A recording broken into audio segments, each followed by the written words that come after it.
que je vous explique la formule somme. C'est donc la formule, on la tape tout simplement en écrivant égale somme, vous ouvrez la parenthèse et vous sélectionnez votre plage de données, vous fermez votre parenthèse et vous faites entrer, vous avez votre somme et bien sûr si vous changez un nombre, la somme change automatiquement. On va continuer avec la fonction moyenne. Moyenne qui, comme son nom l'indique, sert tout simplement à vous faire la moyenne des chiffres qui se trouvent dans une certaine plage. Donc voilà, vous l'avez également dans votre barre. Vous voyez qu'ici, on a une moyenne de 15,4 maintenant que j'ai changé la première valeur. Si on veut faire cette petite moyenne, on va tout simplement utiliser la formule qui est consacrée. Vous voyez qu'à chaque fois, Excel vous la propose, donc elle est très simple, vous tapez moyenne, vous ouvrez la parenthèse, vous sélectionnez votre plage de données comme d'habitude, vous fermez votre parenthèse et vous avez votre moyenne qui s'affiche tout simplement ici. Et bien sûr, comme d'habitude, si vous changez les valeurs, la moyenne va changer, donc utile pour calculer vos moyennes différemment et facilement. Et on va regarder la formule minimum et maximum. Là, on est vraiment dans les formules utiles, mais facile encore, très facile même, puisque elles s'écrivent tout simplement comme on pourrait le deviner. Il suffit de taper minimum. Voilà, si on cherche le minimum dans une série de listes, on fait de la même façon que d'habitude. Vous allez sélectionner votre série de listes et votre série et vous la trouvez avec la fonction min égale min et entre parenthèses votre plage de données. Et évidemment, ça sera la même chose pour la formule maximum, donc pour trouver le nombre le plus élevé dans une série de données. Là, forcément, c'est très facile, il y en a peu, mais imaginez-vous travailler avec une base de données assez énorme. Parfois, c'est un peu plus embêtant, puis parfois, on a besoin que ça soit repéré automatiquement, car les nombres peuvent changer. Eh bien, c'est toujours de la même façon. Vous écrivez égal max pour maximum.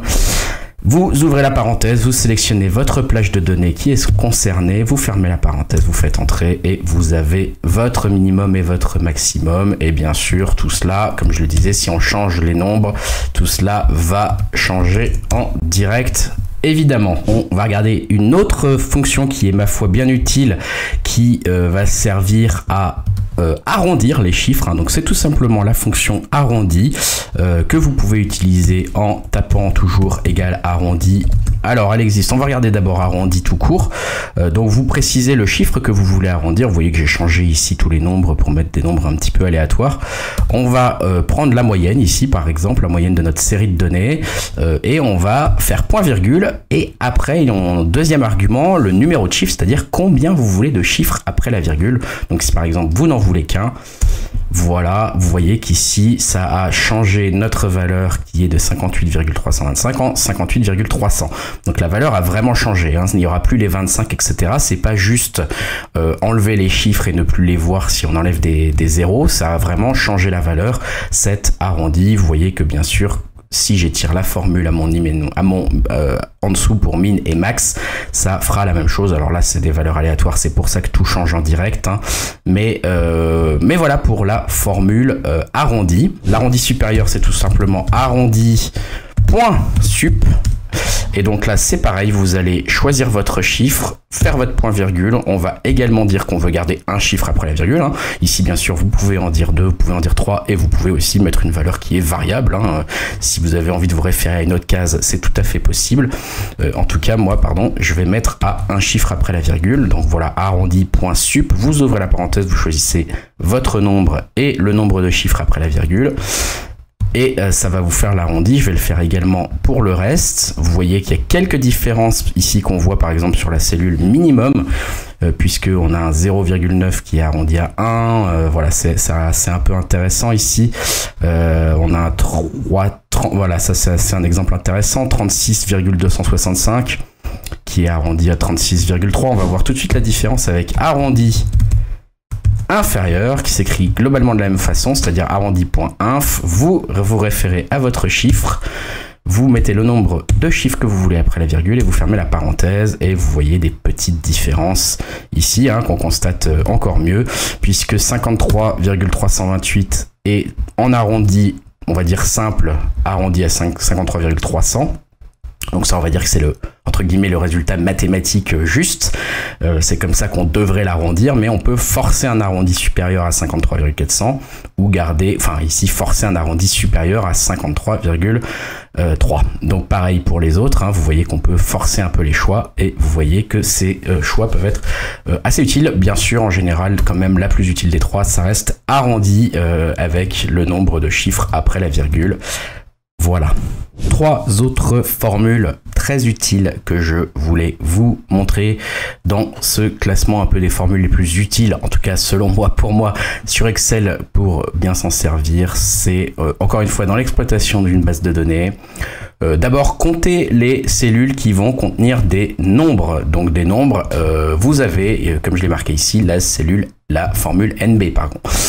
Donc vous écrivez égal NB, hein, comme nombre tout simplement, et vous ouvrez votre parenthèse, vous sélectionnez votre plage, ici je reste sur mon petit tableau, vous fermez votre parenthèse, et vous voyez que le résultat va vous afficher le nombre avec des cases numériques. Si par exemple j'efface Paul pour remplacer par un 3, le 5 devrait changer en 6 comme vous venez de le voir ici.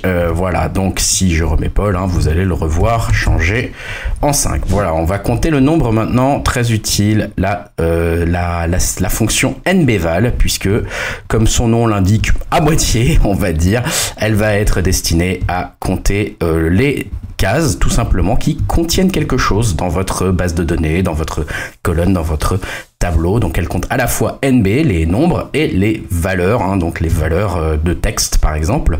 Donc ici elle s'écrit N égale NBval tout attaché, vous ouvrez la parenthèse, vous sélectionnez votre tableau, votre base de données, vous fermez la parenthèse et vous faites entrer. Ici vous voyez que le résultat est de 8 cases qui contiennent quelque chose dans mes 10 cases que j'ai sélectionnées. Et ici que je mette Paul ou 3, vous voyez que ce nombre ne change pas puisque ça reste quelque chose, hein, c'est du texte ou un nombre, donc ça ne change pas. Par contre, si j'efface complètement cette cellule, vous voyez que là, il n'y a plus rien d'écrit dedans, donc elle n'est plus comptée, on n'est plus sur 8. Enfin, pour rapidement avoir des informations sur votre base de données, la fonction nb.vide qui va tout simplement vous renvoyer le nombre de cases vides, voilà, qui est également très utile pour bien naviguer dans vos bases de données et qui peut vous servir dans des opérations diverses et variées, notamment des moyennes, des choses comme ça. Donc tout simplement, c'est égal à nb.vide. Cette fois-ci, il y a un point, vous sélectionnez votre plage, vous fermez votre parenthèse, vous faites entrer et vous voyez que c'est magique, ça va vous compter automatiquement votre nombre de cases vides. Première formule sur les dates, le temps, que je trouve quand même très utile et dont je me sers souvent, c'est tout simplement la formule pour vous renvoyer la date du jour. Donc elle est assez simple, elle s'écrit égale aujourd'hui. Vous voyez qu'on attache tout attaché sans le petit guillemet d'aujourd'hui. Vous ouvrez la parenthèse et vous la fermez aussitôt et vous faites entrer et ça va vous renvoyer la formule d'aujourd'hui. Alors ça c'est très utile quand vous allez faire des tableaux de suivi de temps, quand vous allez faire des agendas, quand vous allez faire des choses comme des dépenses, etc. Donc celle-là, elle va bien changer tous les jours. Voilà, si demain je rouvre, vous voyez que j'enregistre le 6 mai 2021. Si demain je rouvre ce classeur, il y aura bien marqué 7 mai 2021. Hein, ça va s'actualiser en direct. Donc combien de jours on va travailler jusqu'à la fin de l'année 2021 Eh bien, il y a une formule pour ça. C'est tout simplement égale nb.jour.ouvrez. Vous voyez qu'elle est préécrite, si jamais vous vous trompez un petit peu, vous pouvez la retrouver, mais c'est vrai qu'on peut se tromper avec les les points. Donc c'est nb.jour.ouvrez, vous ouvrez votre parenthèse, vous voyez que la date de départ elle est ici, vous la sélectionnez en premier, donc moi j'ai pris aujourd'hui. La date de fin, c'est pour moi, j'ai choisi le 31/12, et vous faites entrer, et vous voyez qu'il y a 172 jours qui vont être travaillés en autre formule très intéressante quand vous allez parler de temps, de gestion de temps, et donc beaucoup dans le suivi Excel de vos performances, de vos tableaux de bord, de vos factures, de vos tout peut y passer avec ces histoires de dates. On s'en sert beaucoup plus souvent qu'on a. C'est tout simplement un peu décomposer les dates. Donc toujours, moi je reprends la formule d'aujourd'hui. Vous pouvez le faire avec n'importe quelle date quand elle est écrite dans Excel. décomposer, c'est-à-dire on va vouloir le jour, par exemple, le numéro du jour d'aujourd'hui. Donc moi j'enregistre ça le 6 mai, je voudrais récupérer le 6. Il y a une fonction pour ça qui est tout simplement égale jour. Voilà, et vous prenez